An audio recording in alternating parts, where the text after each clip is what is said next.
We'll wait another minute to allow others to come and join us. But in the meantime, I'd just like to welcome you first in the first instance, and then also welcome our panel.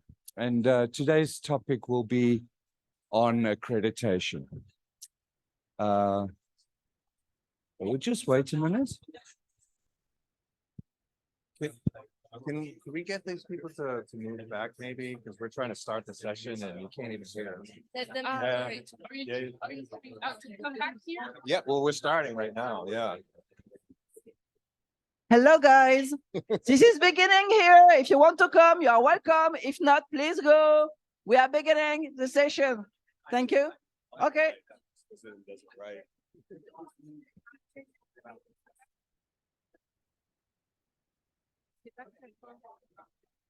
Hello. We are beginning in this room. If someone wants to come in, that's the right time. Thank you.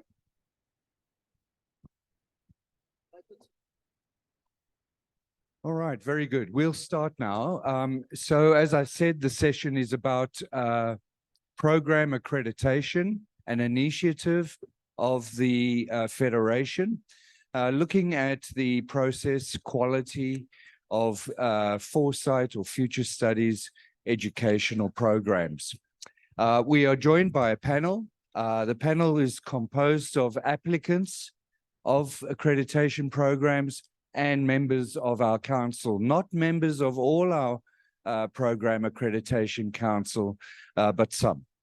So a very warm welcome to you all. We'll give you an opportunity to introduce yourself later, but very quickly, we've got Associate Professor Andy Hines, we've got Dr. Juha Keskinson, we've got Miriam Al-Sabri, soon to be doctor, we've got Dr. Fabian Baudiman, and we've got Associate Professor Jay Gary. So a very warm welcome to you, and you'll be able to extend and introduce an introduction to yourself later. So what we're going to talk about today is transforming future studies agenda. This is not something that's new in the discourse of future studies. It's been, in fact, spoken about for decades. And the question now is, what can we do and what have we done? Andy and I will be facilitating the session, but we would very much want it to be an interactive session where as much information can be exchanged as possible to enrich our understanding of this initiative. Please come in. Yes, welcome. So I'm Luc van der Laan. I'm a associate professor, but now just very recently been promoted for future studies in foresight at the University of Southern Queensland in Australia. And I'm on the executive board of the Federation, and I'm also the chair of the Program Accreditation Council. Andy Hines is associate professor of foresight at the illustrious University of Houston program, and is also a member of our Program Accreditation Council. So welcome, Andy. All right, so as I said, the notion of accreditation as a discourse topic in the Federation is decades old. This is not new. The idea of an accreditation process that can stimulate, support, and enhance foresight education has been a topic that we've all talked about for a long time, and accreditation was part of that. So when we wanted to put in action what the Federation can do, we needed a starting question, and that starting question was, how can this Federation best support its academic members as they establish future studies programs? And so we moved on from there and we said, well, let's first make sure that this is worthwhile and of value to the members of the Federation.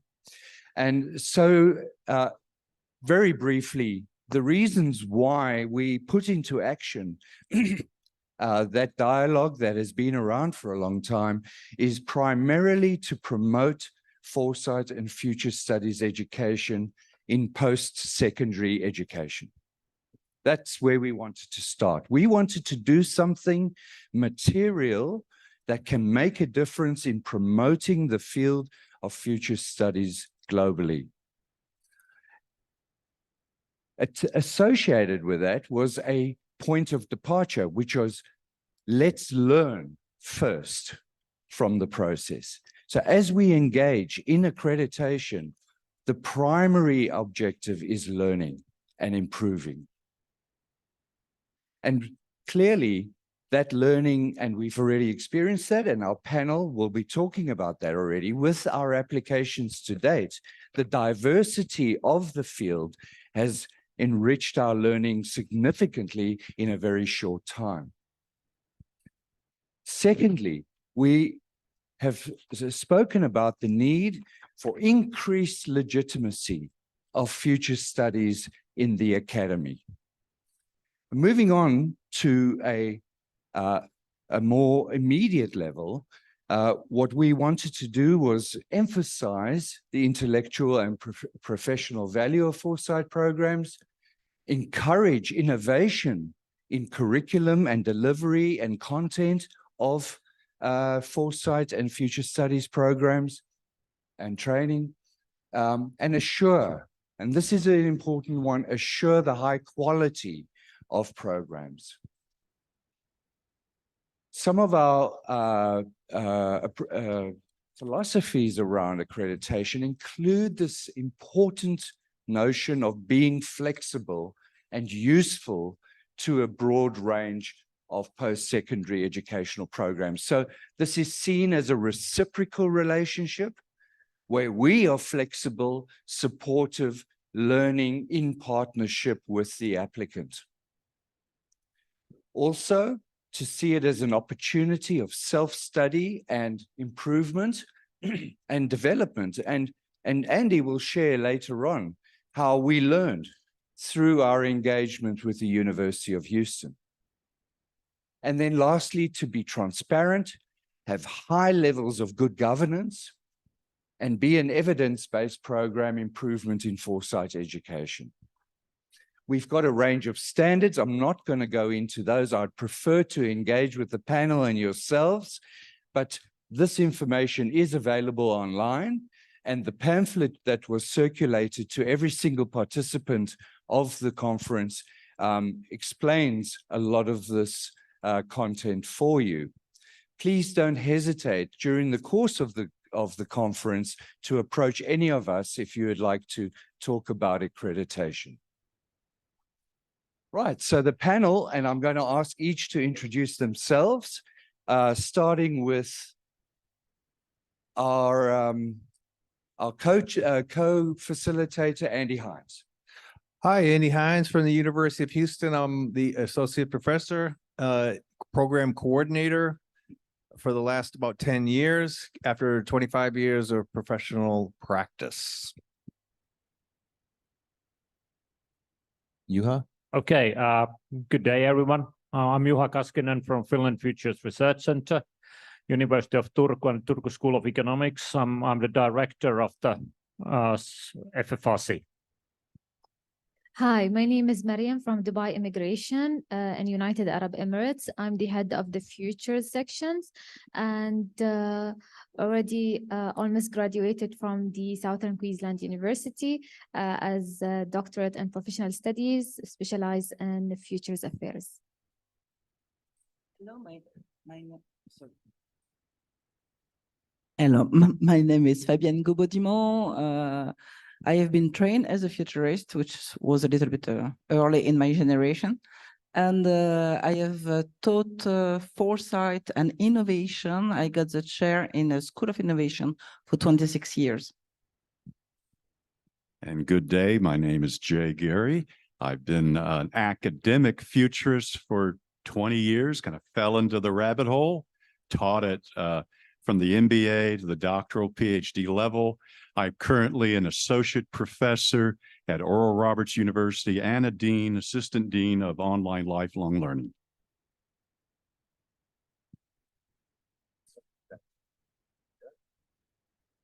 Very good. So that, Very good. So that introduces our panel, and I'd like to hand over to Andy. The way that the session's going to work is we're going to ask two sets of questions. We're going to ask questions of current members of the Program Accreditation Council, certain questions that might reflect those that are in your minds as you sit here today.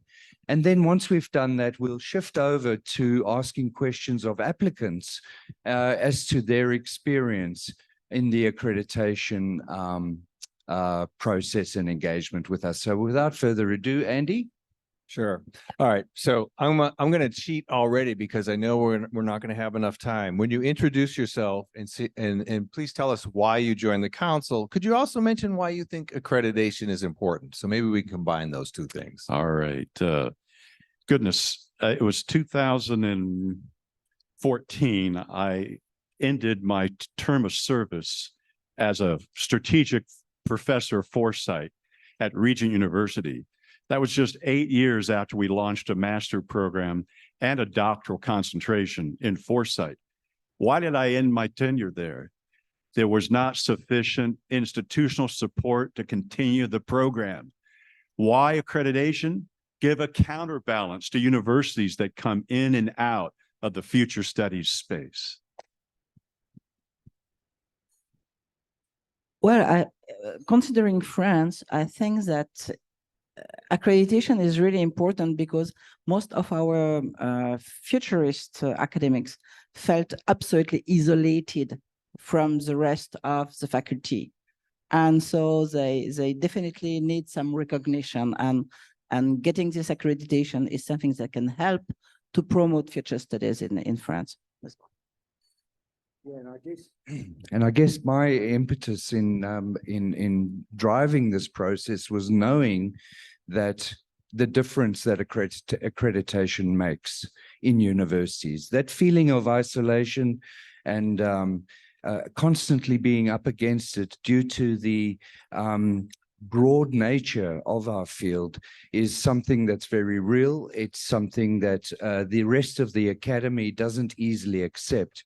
Accreditation in other fields has helped ensure the sustainability of programs in universities. And so there's a very real advantage of having an external accreditation in order to affirm to university leadership or colleges or academies or trainers, indeed, this is of high quality and it's recognized internationally. Yeah, we did a little workshop yesterday, and we asked everybody, when you introduce foresight to your other faculty in the university, what kind of response you get? And the consensus was, "What's that?" So we're still in the era of what's that. All right. So thank you. Our second question is aimed at those who might be thinking about accreditation. What is it that as a council, what is it that we're looking for from applicants? So I know, Jay, you did a site visit. Maybe you could tell us a little bit, like, what is a site visit like on an accreditation? Might they expect? Boy, a 2-day visit to Houston in June. I don't know why a futurist would schedule a trip to Houston in the weather in June, but it was for a worthy purpose to stand behind the longest standing graduate master's program in future studies for 50 years. And given this anniversary, it seemed appropriate I'd go to Houston to visit the program and be joined by Doctora Guillermina Buena Paz, visiting as well virtually. That visit allowed me to see, and Guillermina see, what was going on. Are they doing what they say they're doing in their self-study? The faculty and the program director had written a document to us. We responded back, give us more clarification. 2 weeks later, we were on site visiting with administrators, deans, enrollment people, faculty, former students, looking online to see what was going on. Why? To stand behind the program, to offer some counsel, not commandments, but to give practical ways they could improve across the 6 standards. And I'm going to read them here if I get my phone open. But those 6 standards are mission standards, faculty standards, curriculum standards, instructional standards, student standards, and resource standards. All future studies programs live and die by enrollment. And so when I was a program director in strategic force at a master's level, I didn't know much about enrollment. And the other side of the universe, I was in a silo. I was academic. That was a non-academic unit. But an accreditation visit helps unify the diverse teams that work together to sustain a program. It brings it to the attention of the dean and the associate dean of the division of technology and the dean of engineering. It's a visit that's memorable, and it's a specialized accreditation visit that gets on the calendar of the university at the highest levels. And that opens up conversations for your program director, if you're a program director. So that visit was a lot of fun. Thanks for the fast food and the great food we had. So it's all we can afford. All right. Yeah.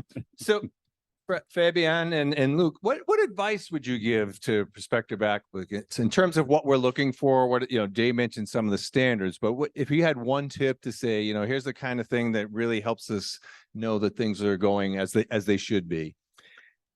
Okay, go first. Yeah, I would say in one word, transparency. Yeah. Just don't try to hide your troubles or to hide your maybe inconsistency, because we all have. It's natural. We are human. We are trying to deal with our faculty criteria, which are not very easy sometimes, and we have to make compromise. So don't try to appear at just having the most incredible program of foresight in the world, because it is not the case. It's never the case. So just be transparent, be open, be honest, and try to work with us like with peers, and that's it. See accreditation as valuable. And a lot of people resist accreditation because they're scared of failing. You have no need to have that feeling of failing. This is a constructive process. This is a building process. This is a learning process. And we will do everything in our power to communicate and to help build, if there are any areas of improvement, help in partnership with you. So it's a partnership, it's constructive. So don't fear the process. It's very valuable once you have it. Yeah, I can say it very much felt like you were there to help us. And it didn't feel like, oh my God, here come the examiners and I'm in trouble now, right? It was very much like, hey, here's one of the areas we're struggling with. What advice, what are other programs doing with the kinds of struggles that we're facing? So I felt like we learned a whole lot, and now of course I knew them, so that maybe that helped. But again, it really felt very comfortable, relaxed, and it was there to help. Okay, well, good. So let's get to the future a little bit.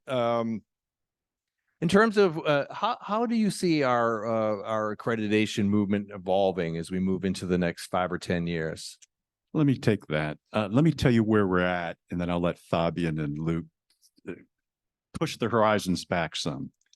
Right now, the process is that a university, a foresight unit, could be under department, could be a school. They apply to be a candidate. And they apply to be considered to be a candidate. Now, they already need to be a member of the federation, institutionally. We have institutional members, individual, but they apply to be a candidate. We have about 12 preconditions for candidacy. If you go on the website of WFSF, I think it's Accreditation Services, you'll see the documentation. Once a university applies for that, you as a program director or chair, you get approval from your dean and your school. Let's go for it. We evaluate that candidacy and say, yes, they approve. One of our members does an independent review that doesn't have a conflict of interest. You're admitted into the applicant stage, candidacy applicant. The applicant stage is when you do your self-study. That means you get together your faculty, your students, your administrators, you fill out an application across the 6 standards. That starts the process that I envision or encounter with Andy, asking for more clarification than a visit. After the visit, the accreditation site team, in this case, Guillermina Buena Paz and myself, sat down, wrote up a 21-page report that had the documentation of the university, had the standards, and we put here our impressions on each of those standards, left blank a place for University of Houston to comment on our rating of that standard. What's that standard? Insufficient? Was it accomplished, or was it developing? If the university's a candidate in a site visit gets developing and accomplished, they meet the standard, 1 out of 6 standards for accreditation. After that visit, that program report was turned back to the council, many you see here, and they weighed it. We gave actually a recommendation, and that was weighed by the council and voted. After it goes to the council, if the council gives a thumbs up, it goes to the executive board of the federation, and they vote to grant accreditation for a 5-year period with annual check-ins, you might say, reports on improving progress. So that's currently where we're at. Over to you, Fabian. Where are we going?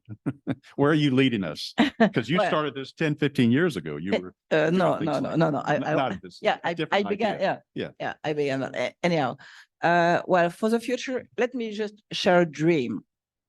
And in this dream, I have 3 main complementary vision. The first one is that this accreditation movement will help especially the developing world to come up on the floor of foresight, because until now, this floor is especially populated by the North and not by the Global South. So my first vision is about that. This accreditation will help developing countries.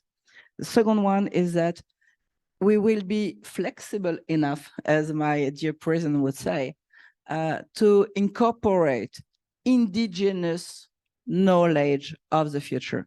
And this is, I think, my most heartfelt vision about this indigenous knowledge of the future, because until now we have laminated this knowledge, and I would like our accreditation to push them up again.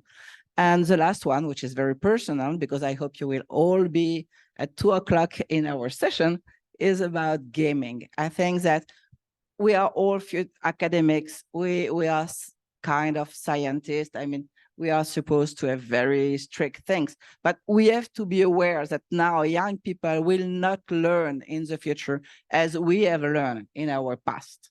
And they need something much more funny and much more interesting to be able to do such complex studies than future studies is. So I think that gaming will be recognized as a plain, how you say, plain tool, pedagogical tool to teach future studies and to learn future studies in the future. My vision really is that my vision a few years ago was to have this off the ground. We've achieved that. We've achieved it collaboratively and in partnership with our community. My next part of a future vision around about 5 years' time is to have most of our community all on board and to help establish at least 10 new university or other organizatory future studies programs. I just wanted to clarify one thing. We have mostly worked with universities to date, but that's not the exclusive domain of accreditation. We are looking at accrediting foresight or future studies programs across all post-secondary educational organizations. So that would even include initial technical education courses and programs. So while we are definitely got all the established and traditional futures education programs on board, my vision is really building the field and its education through this initiative. Well, all right, Luke, I think I'm going to kick it back to you and we'll kind of switch the perspective now. Now it's the applicant side. All right, you printed out your questions. I didn't, and I've got a real problem with aging. I can't see anything, so I'm going to stand over here. All right, getting old is not for sissies. Right. So this part of the session, of course, there we go. Now I can see. This part of the session is really to gauge the experience of those who we've engaged with so far. Now, bear in mind, we only launched this midway through last year. So we're in the initial stages. We've already worked through 4 applications, and we've got members of 2 of the completed processes with us today, and 1 candidate who's very close as well. So Andy, as you heard, has already been through the process. And we've got the wonderful Miriam El Sabri from the UAE, who also went through this process last year into this year. So, and then we've got Yuha Keskerson. As you know, Yuha is the director of the Turku Futures Initiative. Right. So the first question I'd like to ask, we've already introduced ourselves. Oh. Yeah, Jay keeps me honest. There we go. Questions for applicants.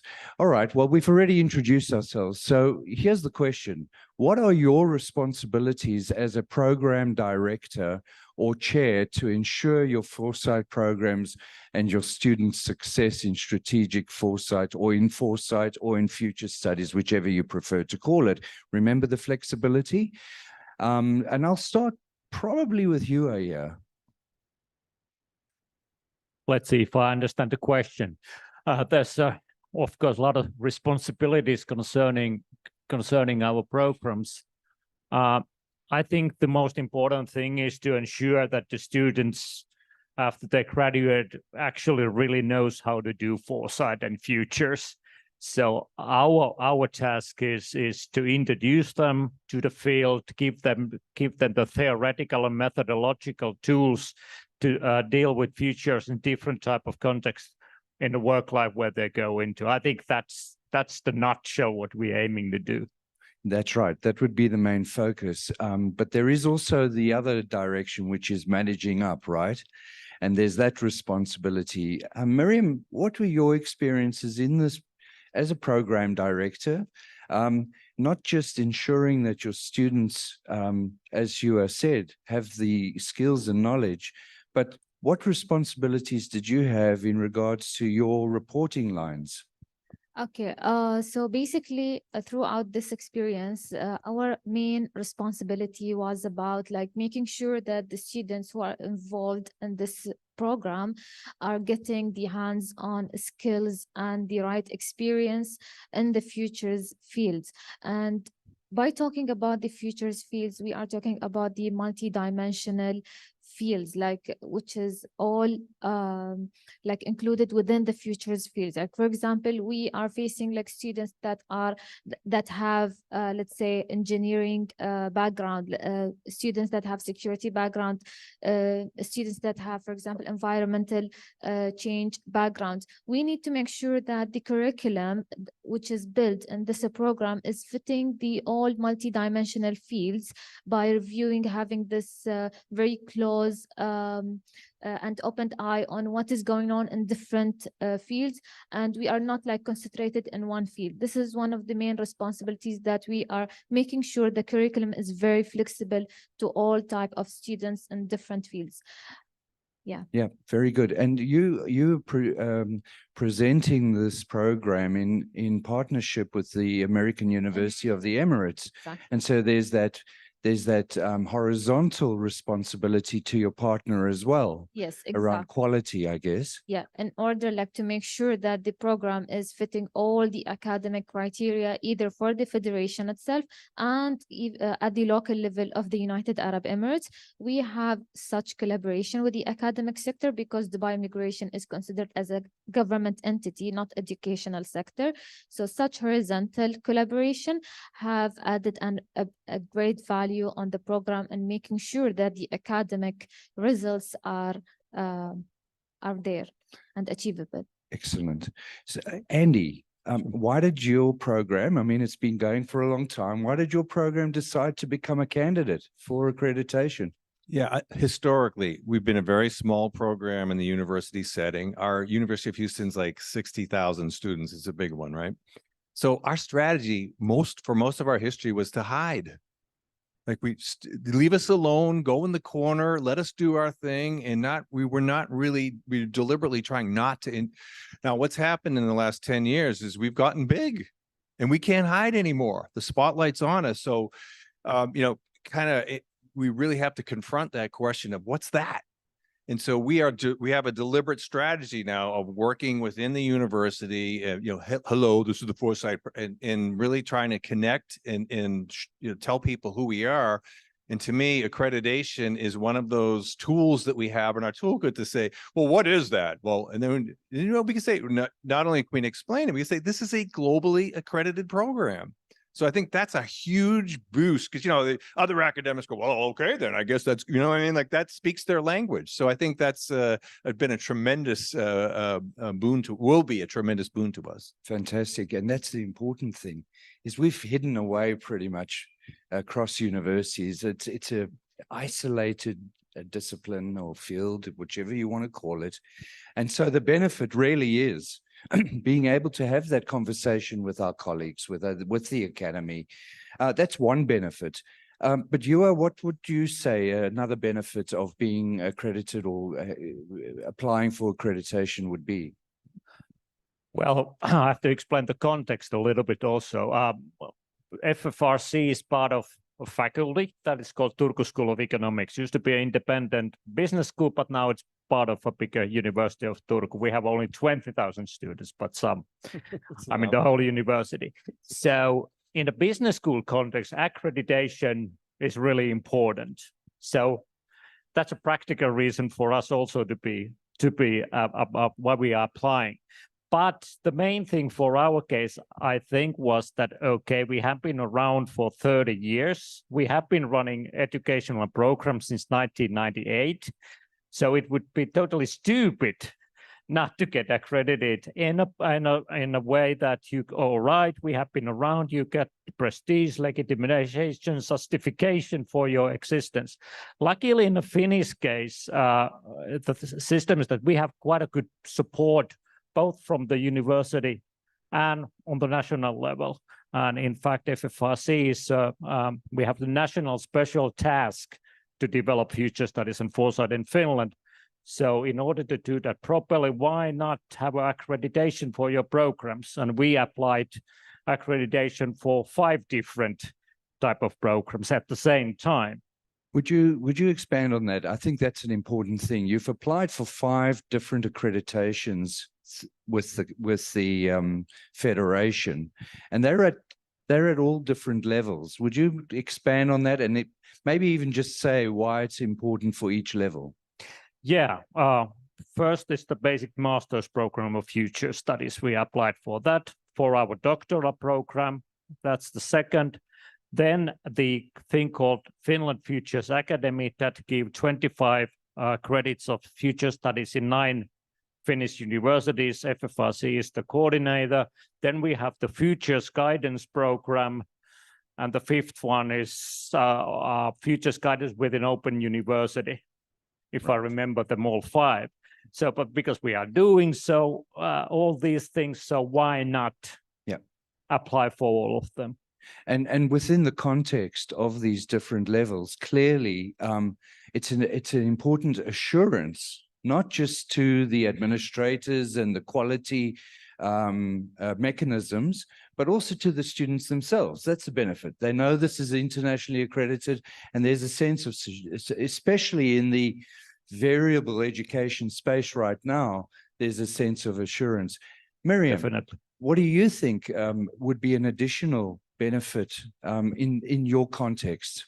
Okay, so within our context of the UAE government, as a young country, like in 2016, the UAE government has released its commitment like to be prepared for the unknowns and the futures in the 50 years. We have released as a government the UAE Centennial towards 2071, and also we have released the strategy and the framework that the government is working on within the futures. And by having such releasing from the UAE government as a federal level, Dubai, like mainly one of the 7 Emirates, we have aligned our main plans of the government with the federal main plan like towards 2071, and it has like a lot of pillars and challenges how we can be prepared for the future and in different fields. Accordingly, when we got the accreditation, this accreditation has put an added value to our work in terms of, as I said before, like to make sure that all of the people who are registering and the applicants that are registering in our program has maintained the values of how to do the futures studies in a right way, and by applying the different type of frameworks like within their own fields. And by having this application of various frameworks of futures in different fields, we are indirectly maintain that the future studies quality as a result in different entities is getting like higher and higher upon this type of accreditation. So we make sure that we achieve the criteria of the academic area, and also at the same time we make sure that the professionalism of the different government entities, semi-government and the private sector is aligned with the government plan towards 2071. Excellent. So you both, Andy and Miriam, experienced a site visit. You've prepared your application, that self-study part of it. I can't ask you for your takeaways for after the site visit, but perhaps I can ask you, Andy, what was your takeaway and experience of that self-learning and site visit part of the process? Yeah, one of the circumstances, it might be a little US centric, but the academic model has changed dramatically in the United States, where tenure track is almost a dead a dead duck, right? Tenure track positions are rarer than black swans now. So we have really moved to an adjunct model where there is one or a small number, 1 or 2 full-time tenure, and then you're really managing a cadre of adjuncts. I remember, 10 or 20 years ago, we thought this was a temporary condition, and now it's the way it works. That is the model. So I think part of what the accreditation process and visit, really a couple of things that it really brought home for us. One is like, how do you manage IP? So we have a guest comes in and teaches a course. Whose material is that? Is that the universities? Is that the teachers? And we had not really thought that through in a comprehensive way. We just kind of, and that's important to think through, right? Is what if a teacher leaves and then we don't have the IP anymore, right? So thinking through some of just adjusting to that, this temporary condition that's now the norm. And I think the other part of that was in terms of like how we manage the group. So I'll be honest, like historically, our goal was to not bother the adjuncts because we don't pay them that much. Come in, teach your course and go away. And we're going to try to minimize your hassle. But now it's like, that's not, that model doesn't work, right? We have to really treat them as a team. And that is the team now, and really sort of, treating it as a group and that needs to be led and organized. And so we've kind of adjusted to we've adjusted that this is the way it's working now. And it's really forced us to rethink hiring procedures, onboarding, harmonizing, and all this stuff. So it's much more of a team approach as opposed to individuals kind of slotting in and out. Excellent. And then when we got to you, Miriam, I think one of the feedbacks was around strategically committing to the future, right? Yes. And how did that work in terms of rethinking where you're at and the sustainability of the program? Okay, so basically, according to this part, we were like when we were designing this program and we got the site visit in our entity, the thing is that we were trying to fix the gap between the future fields and the strategic fields in our entity. And because since 2016 we were facing that there is a gap, like how we can connect the future's result to the strategic results and the entity. So as we are facing it, like personally as Dubai Immigration, so this is something normal with the other government entities. So by having this program and with the main courses within the curriculum, one of the courses was only concerning the projects of future, like in terms that the students should present one project that is talking about one future challenge and how he is going to reflect it in the strategic plans of his or her entity. And by having this project, or let's say this course and this program, we saw a lot of and plenty of projects that are presented by many students that solve many challenges in different government entities, which was presented such an evidence for the site visit examiner as a proof of how quality is the program is running now in terms of the internal curriculum that we have. So he saw like the real physical projects in each entity, which was resulted from the program itself and presented by the students themselves. So there was a strong evidence base that came out of the visit that affirmed a lot of the work you were doing and how that intersected with the priorities of the public service and the university you partnered with, which was really helpful. But there was one other recommendation that you received, and that was to tell us what your program strategic plan was. And that meant that you needed to think about the sustainability of the program going forward, and that this wasn't a one-off, and that you were going to improve annually and commit to a longer term commitment of doing foresight education. Basically this program, we are now working on the diploma, like because we already got the certificate number 5 accreditation, and we are now working on the diploma level. But this one also will require like many other things and assets to be down there as a proof for the ministry, and then we can go with the international federation in terms of covering all the accreditation of the other courses. This is one thing, and the other thing is that according to the level of the master degree, the AUE is now releasing, like by December, the master degree officially, which basically by the examiner was suggested to have our certificate, which is number 5, as the bridging program to the master degree in AUE in terms of to maintain the sustainability of our program along with the academic sector. So what the accreditation did, it actually helped you establish a pathway for students in future studies. And that's always in all, as we all know, in educational settings, pathways are really important. I think that about wraps it up. And it's we're more interested really to hear what you have to say and what questions you may have regarding this. So I'm going to open up the floor and invite you to ask questions, and I'll do this side and you do that side, Jay. And we'll just get you to ask the panel questions if you have any. Anything?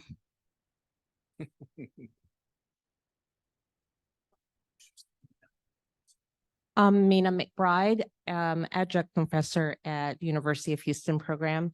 And my question is, speaking of pathways, would there be a consideration where organizations/commercial programs might offer an in-house certificate that could hold some type of accreditation and sort of have that serve as a pathway to academic programs?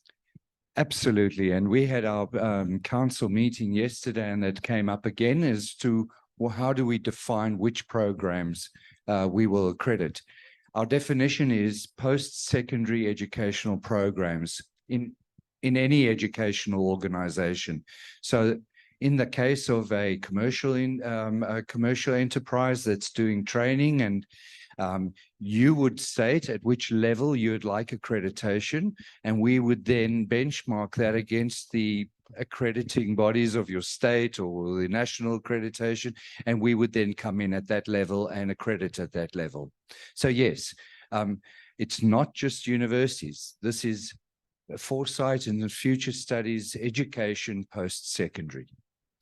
Look, Yes. the question is about accreditation. Looking at any accreditation program, whether it is ISO 9000 or AACSB for MBA programs, usually there is an arm internally to ensure the continuity of the accreditation in terms of maintaining the standards, as in developing internal, not assessors, but kind of people who are knowledgeable about what are the minimum standards they need to maintain between the accreditation periods and, you know, as you could renew accreditation.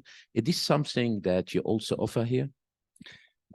Absolutely. And I think maybe, Jay, you can talk about those accreditation services that we would offer on an annual basis in terms of the annual review.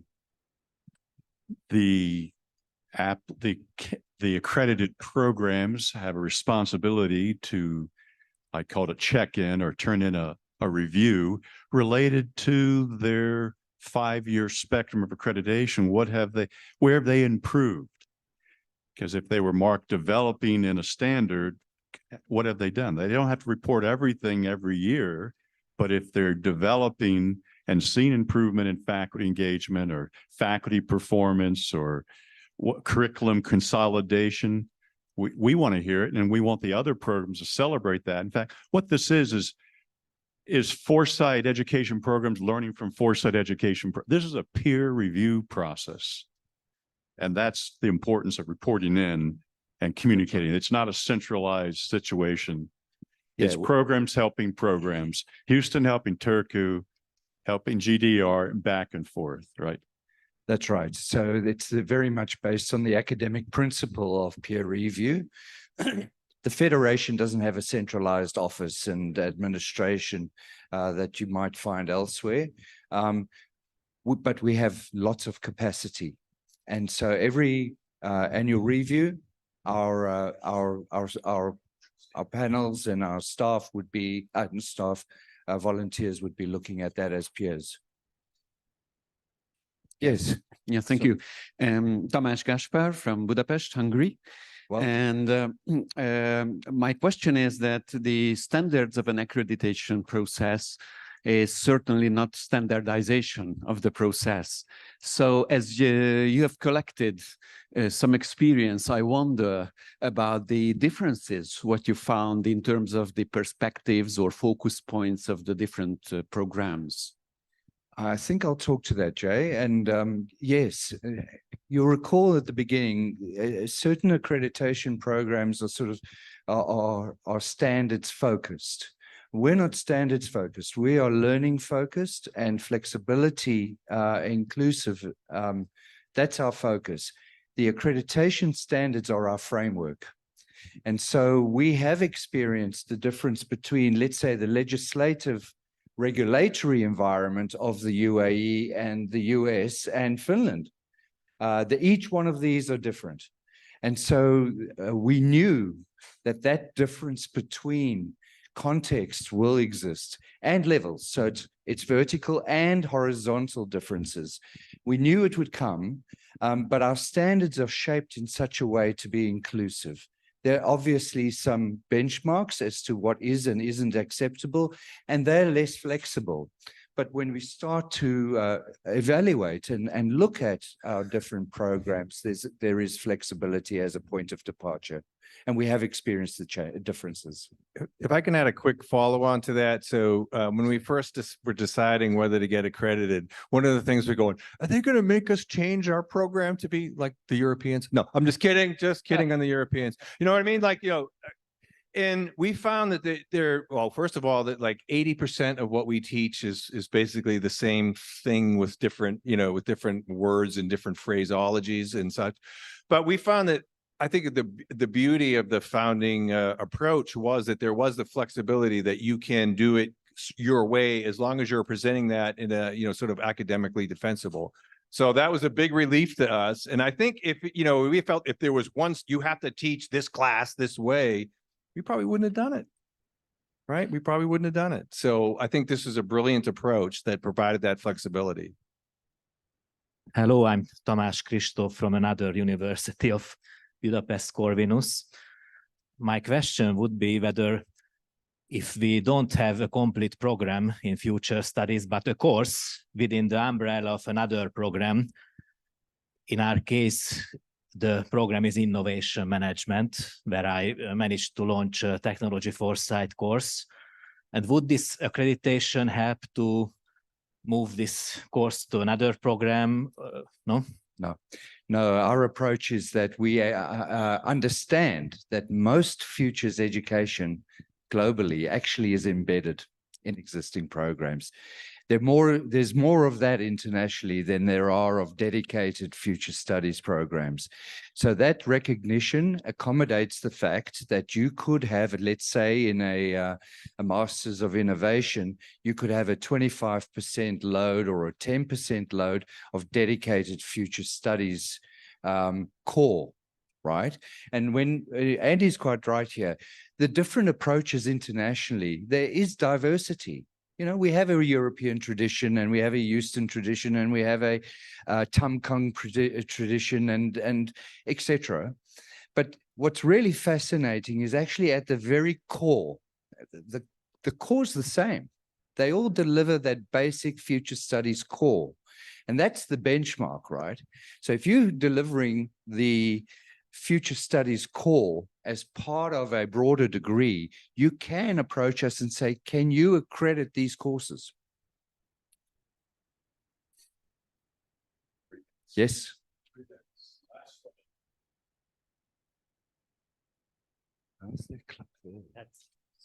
It's any other questions?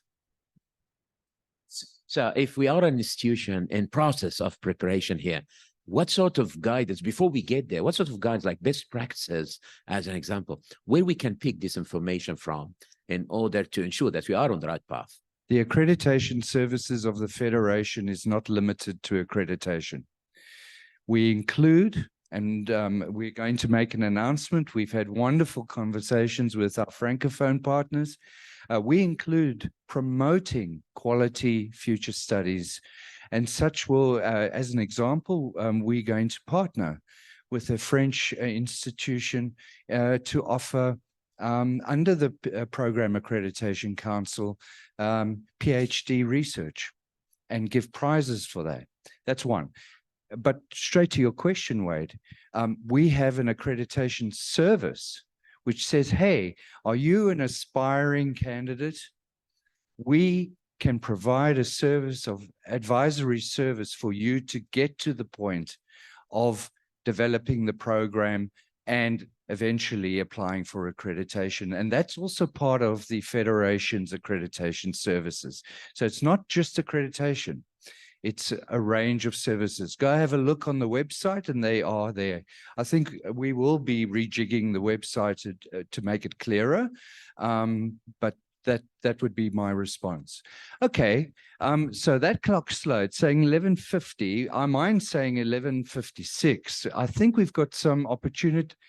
Jay, don't keep me that honest, mate. You time to get to your next session? Could we have each panel member very briefly just to sum up their position and then we can move on? I'll start. This is an extraordinary movement. After 50 years, the Federation is institutionalizing future studies in higher education worldwide. Join us for a movement that's going to transform higher education. I just back you. It's perfect. So yeah, basically it was my pleasure like to join this session, and we hope that the academic sectors will be accredited like more and more, and we see like many others specialized universities in the futures fields, because really it's riding the futures of the different type of governments, different type of cultures and regions. Okay, yes, it has been so far a really good learning experience for us also to be part of the accreditation process. It's always a way to clarify your ideas. What are you actually doing? You have usually so much implicit things hanging around when you do normal work, but the accreditation helps you to put them in a structure and see, okay, we are probably doing pretty well here. So I encourage all programs to apply. Yeah, I think this is one of the most important developments I've seen in the field, and that I've been in for 35 years now. So, and I think it's so wonderful that it's showing up on the 50th anniversary of the Federation. What a great landmark! Important day. And with that, thank you very much, everybody.